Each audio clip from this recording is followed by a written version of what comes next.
Bismillahirrahmanirrahim. Assalamualaikum warahmatullahi wabarakatuh. Alhamdulillahirrahmanirrahim. Bagaimana semuanya? Sehat semua? Alhamdulillah. Di sini saya ingin membedah salah satu karya saya, termasuk karya pertama, karya awal-awal ketika saya menulis. Saya akan membedah buku Jangan Takut Gagal, salah satu buku non-fiksi pertama saya. Setelah itu baru yang kedua buku non-fiksinya, yaitu berjudul Biasa Aja. Pertama kali yang akan saya ulas, yang akan saya bedah, yaitu buku Jangan Takut Gagal. Ini adalah buku Jangan Takut Gagal,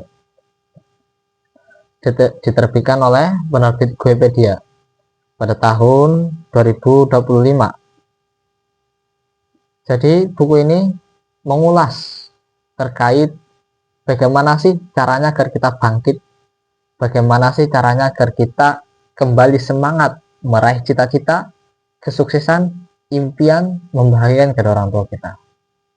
Di sini saya menyajikan banyak sekali narasi-narasi, menyajikan kisah inspirasi yang dapat memotivasi, dapat menginspirasi para pembaca agar nantinya yang futur down dapat kembali semangat dengan buku Jangan Takut Gagal yang saya tulis ini.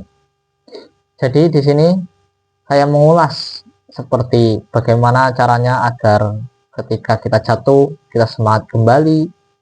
Kemudian tidak hanya terkait ketika kita jatuh, tetapi juga ada cinta.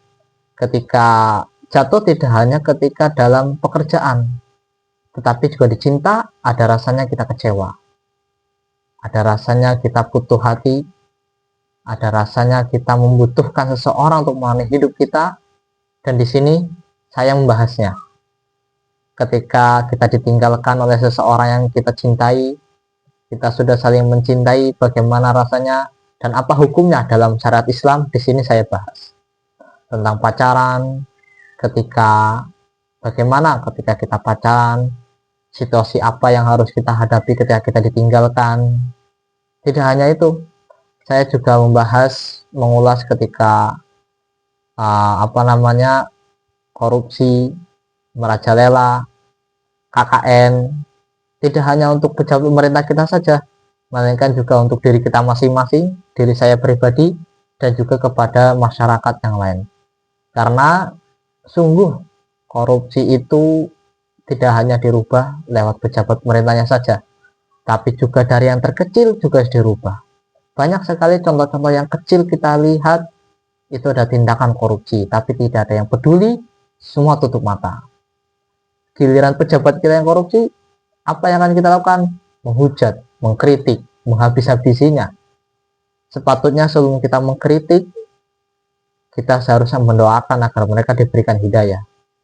Jadi di sini saya akan mengulas bahwasanya korupsi tidak hanya para pejabat pemerintah saja, tetapi masyarakat juga pasti ada. Maka dari itu kita juga saling mengintrospeksikan diri.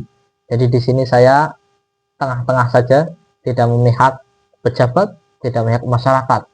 Jadi kita saling membenahi, saling mengintrospeksi diri, saling bermuhasabah diri. Dan juga di akhir saya membawakan sebuah puisi, dan juga setiap bab ada beberapa pantunnya.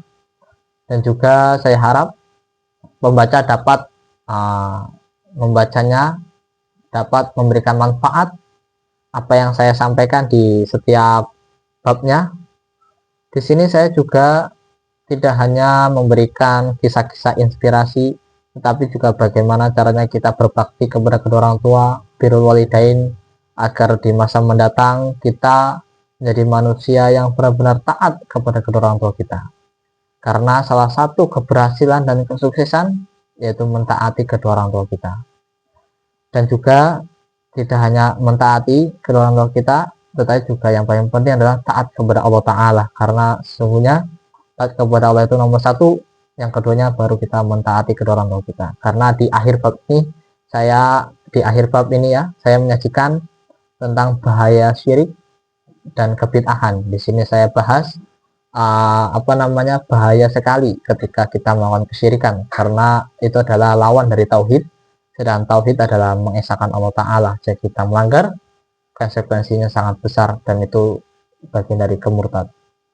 Maka dari itu, bagi pembaca, jika ingin memberikan komentar, ingin memberikan inspirasi yang lainnya, bisa menghubungi saya lewat Instagram atau Facebook saya, nanti bisa dicari di media sosial.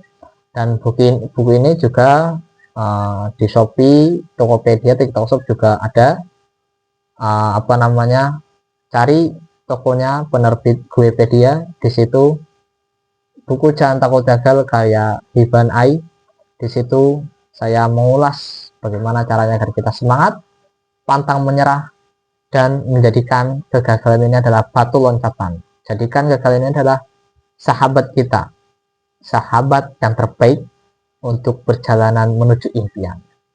Terima kasih. Wassalamualaikum warahmatullahi wabarakatuh.